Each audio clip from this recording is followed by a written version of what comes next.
दोस्तों, माना जाता है कि चोलास ने दक्षिण भारत में पल्लवास को उखाड़ फेंका था। वो 9वीं सेंचुरी में प्रमुख हो गए और दक्षिण भारत के बड़े हिस्से को मिलाकर एक साम्राज्य स्थापित किया। उन्होंने श्रीलंका और मलय पेनिनसुला में भी अपना नियंत्रण बढ़ाया और इस प्रकार उन्हें इंपीरियल चोलास कहा जाता है। मंदिरों में मिले हजारों इंस्क्रिप्शंस चोला काल के प्रशासन, समाज, अर्थव्यवस्था और संस्कृति के बारे में विस्तृत जानकारी प्रदान करते हैं। आज इस वीडियो में चोलास के फेमस किंग्स और उस साम्राज्य से जुड़े इम्पोर्टेंट फीचर्स पर हम बात करेंगे। चलिए चोला किंग से शुरुआत करते हैं। राजा राजा फर्स्ट चोला राजाओं में सबसे प्रसिद्ध है। उसने नेवल एक्सपीडिशंस के माध्यम से वेस्ट कोस्ट और श्रीलंका पर जीत हासिल की। साथ ही उसने इंडियन ओशन में स्थित मालदीव्स को भी कॉन्कर कर लिया था। श्रीलंका पर राजा राजा फर्स्ट की सैन्य विजय के कारण इसके उत्तरी और पूर्वी हिस्से चोला सत्ता के सीधे नियंत्रण में आ गए थे। उसके बाद उसने बैटल ऑफ कंडलूर में चेरास को पराजित किया। वो पश्चिमी और पूर्वी चालुक्यंस के खिलाफ अभियान में भी सफल रहा। इसके अलावा वो शैविज्म का कट्टर अनुयायी था। इनफैक्ट उसने 1010 सीई में तंजौर में प्रसिद्ध राजा राजेश्वर टेम्पल या बृहदेश्वर टेम्पल का निर्माण भी पूरा किया था। साथ ही मुमिदी चोला, जयन कोंडा और शिव पदशेखर जैसे टाइटल्स भी उसे दिए गए थे। उसके बाद उसने अपने बेटे राजेंद्र चोला फर्स्ट के लिए अपना सिंहासन त्याग दिया था। राजेंद्र फर्स्ट ने 1023 में अपने राज्य अभिषेक के बाद उत्तरी भारत में अपने अभियान द्वारा मोस्ट स्ट्राइकिंग मिलिट्री एक्सप्लॉइट का संचालन किया था। उसने बंगाल के महिपाल फर्स्ट को भी हराया था। इस सफल उत्तर भारतीय अभियान को सेलिब्रेट करने के लिए राजेंद्र ने गंगाईकोंडा चोलापुरम शहर की स्थापना की और उस शहर में प्रसिद्ध राजेश्वरम टेम्पल का निर्माण भी किया। राजेंद्र का एक अन्य प्रसिद्ध उपक्रम श्री विजय यानी इंडोनेशिया के लिए उसका नौसैनिक अभियान था। इसके अलावा उसने पूरे तत्कालीन सिलोन पर भी कब्जा कर लिया था। उसने अपने साम्राज्य में कई शिक्षण संस्थाओं की स्थापना की, जिसके लिए उसे पंडित चोला की उपाधि मिली थी। राजेंद्र फर्स्ट की मृत्यु के बाद उसके 3 सक्सेसर्स भी काफी कम समय में मारे गए थे। राजेंद्र चोला के पोते कोलुथुंगा चोला फर्स्ट ने इंपीरियल चोलास की विरासत को संरक्षित किया। उसने कई टैक्सेस को समाप्त कर दिया।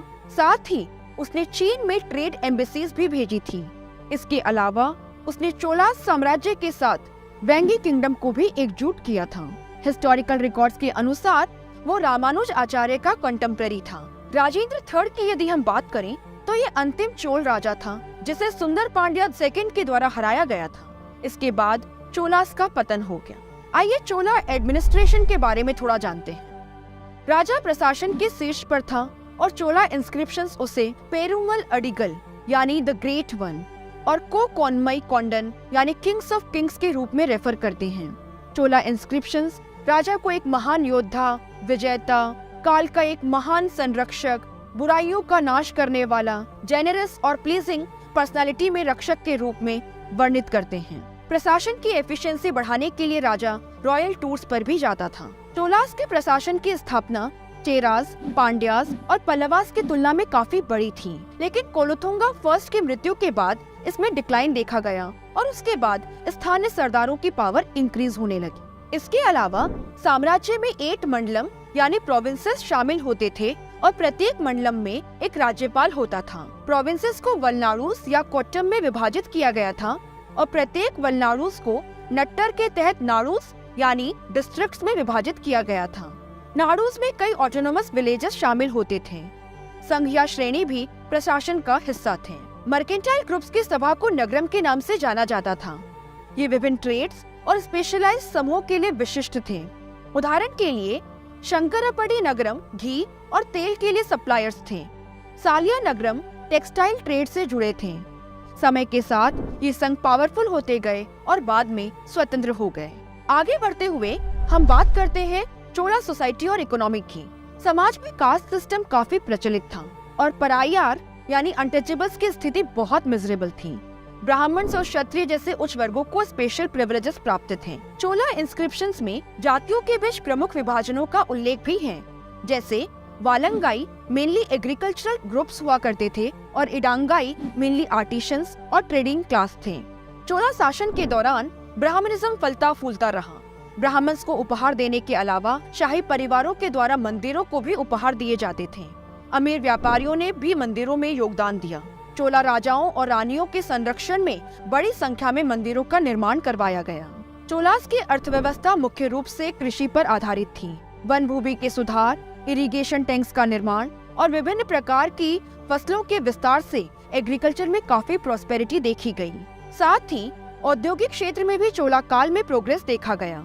उदाहरण के लिए कांचीपुरम एक इम्पोर्टेंट वीविंग इंडस्ट्री के रूप में उभरा। कडमुक्कू बिटल नट और अरिका नट कल्टीवेशन का एक महत्वपूर्ण केंद्र था।